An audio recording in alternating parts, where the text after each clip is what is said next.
রাজীব, জেনে নিতে চাই সেনাবাহিনীর কার্যক্রম কেমন দেখছেন চট্টগ্রামে, পাশাপাশি কোনো ধরনের নাশকতার খবর এখন পর্যন্ত কোথাও পেয়েছেন কিনা?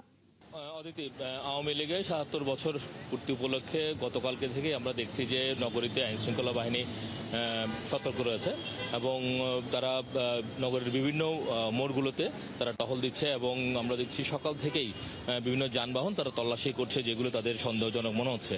এবং চট্টগ্রাম নগরের প্রবেশ মুখগুলো রয়েছে, যেগুলো বিশেষ করে দক্ষিণ দিকে এবং উত্তরের যে প্রবেশ মুখগুলো রয়েছে সেখানে টহল জোরদার করা হয়েছে। তবে সেনাবাহিনী নামার কথা থাকলেও আমরা কিন্তু আসলে গতকাল রাত এবং আজকে সকালে কোথাও সেনাবাহিনীর টহল দেখিনি। তবে পর্যাপ্ত পরিমাণ পুলিশ বিভিন্ন জায়গায় তারা টহল দিচ্ছেন এবং সেই সাথে বিএনপির নেতাকর্মী তারাও কিন্তু রাস্তায় ছিলেন সকাল থেকে। এবং আমরা যখন সকালে এসেছিলাম তখন চট্টগ্রামের সিটি কর্পোরেশনের মেয়র তিনিও বিভিন্ন জায়গায় ঘুরে ঘুরে পরিস্থিতি দেখছিলেন এবং তিনি বলছেন যে আসলে কোনো ধরনের রাজনৈতিক আসলে সমাবেশ তাদের পক্ষ থেকে নেই।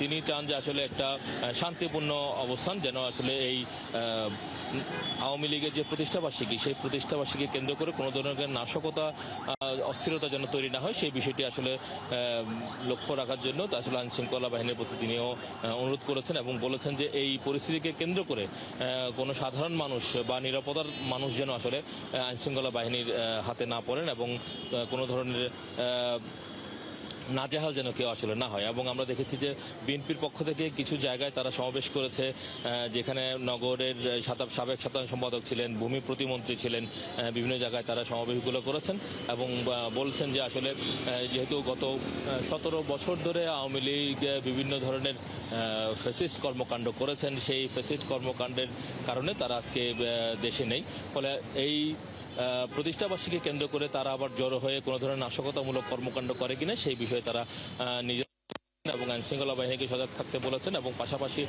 বলেছেন যে সাধারণ মানুষ যাতে কোনো ধরনের ভীত সন্ত্রস্ত না হয় সেই বিষয়টি আসলে তারা লক্ষ্য করছেন। তবে আমরা সকাল থেকে বিভিন্ন জায়গায় ঘুরেছি, কোথাও কোনো ধরনের অপ্রীতিকর ঘটনা ঘটতে দেখিনি। রাজীব, আপনার কাছ থেকে আমরা জানছিলাম চট্টগ্রাম নগরীর খবর। ধন্যবাদ যুক্ত হবার জন্য। দর্শক সহকর্মী রাজীব বড়ুয়া যুক্ত ছিলেন এতক্ষণ।